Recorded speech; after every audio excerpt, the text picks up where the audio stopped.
என்னோட ரிலீஜன் நான் சேஞ்ச் பண்ணிக்கிட்டேன் அவங்களுக்காக. இவ்வளோ ரிஸ்க் எல்லாம் எடுத்துட்டு நான் அவங்கள கல்யாணம் பண்ணிக்கிட்டேன். இப்போ நான் கன்சீவ் ஆயிருக்கேன். கன்சீவ் ஆயிட்ட அப்புறமும் இவ்வளோ கஷ்டத்துல நான் எதுக்கு ஃபைட் பண்ணிட்டு இருக்கேன்? அவங்க வேணும் தானே.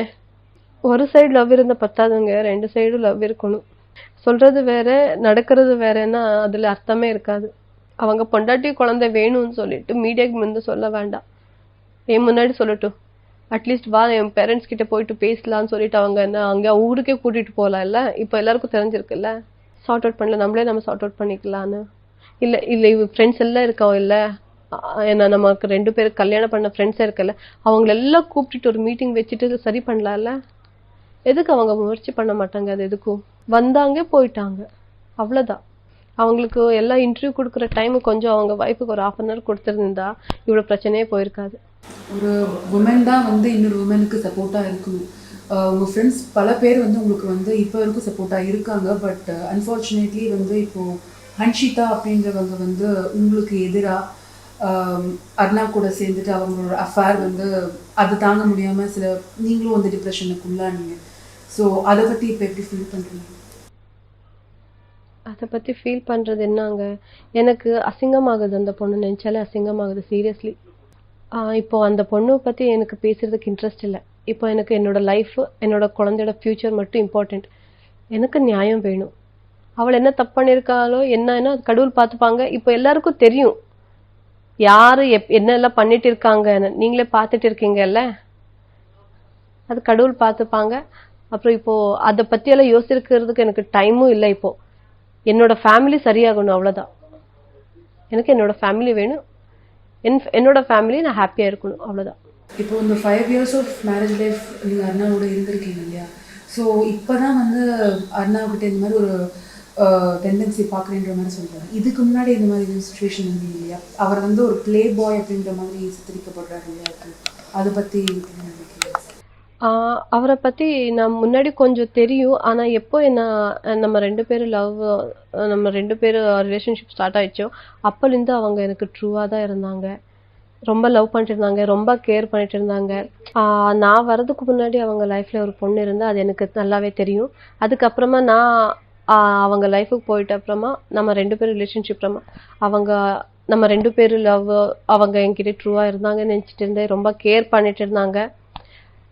இப்போதான் எல்லாம் தெரியுது. ஒருத்தர் சொல்லிட்டு இருக்கும்போதே நான் இந்த மாதிரி ஒரு பையன் கூட நான் வாழ்க்கையை நடத்திட்டு இருந்தேன். நான் ஷாக்கிங்காக இருக்கு.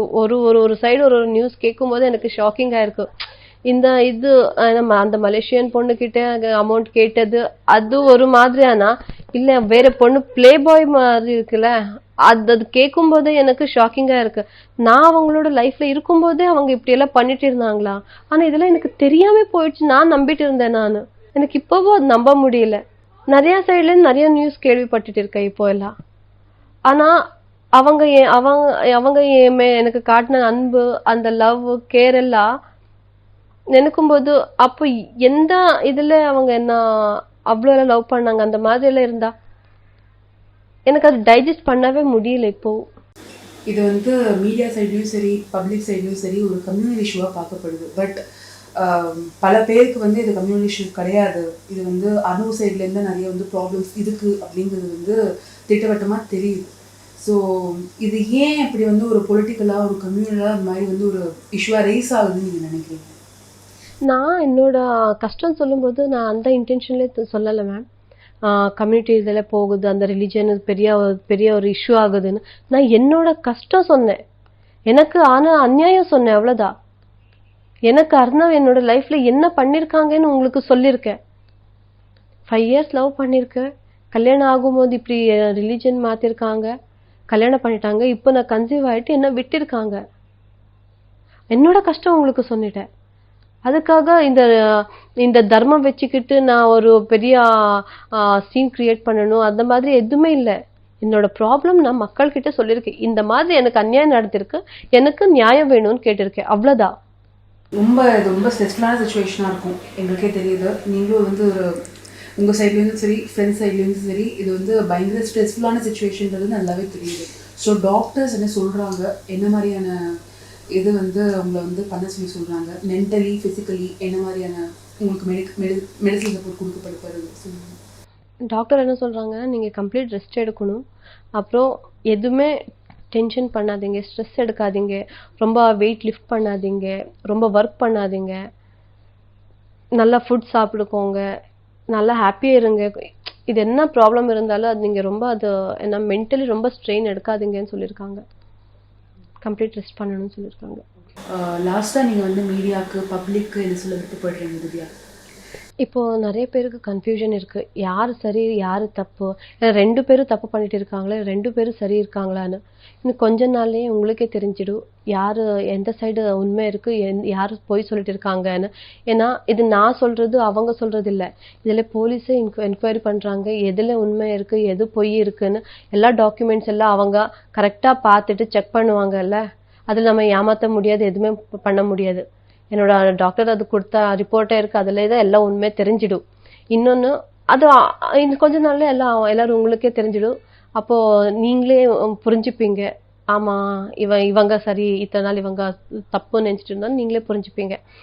இன்னொன்று என்ன சொல்லணும்னா, நான் தமிழ்நாடு சிஎம் சார் ரொம்ப தேங்க்ஸ் சொல்கிறேன்.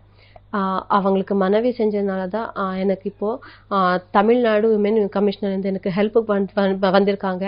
அப்படியே கர்நாடகா விமென் கமிஷன்லேருந்து தமிழ்நாடு விமென் கமிஷனுக்கு சொல்லியிருக்காங்க, நம்ம பொண்ணுக்கு ஏதோ கஷ்டப்பட்டு இருக்காங்க, கொஞ்சம் பார்த்து பண்ணுங்க, என்ன ப்ராப்ளம் இருக்குன்னு செக் பண்ணுங்க சொல்லியிருக்காங்க.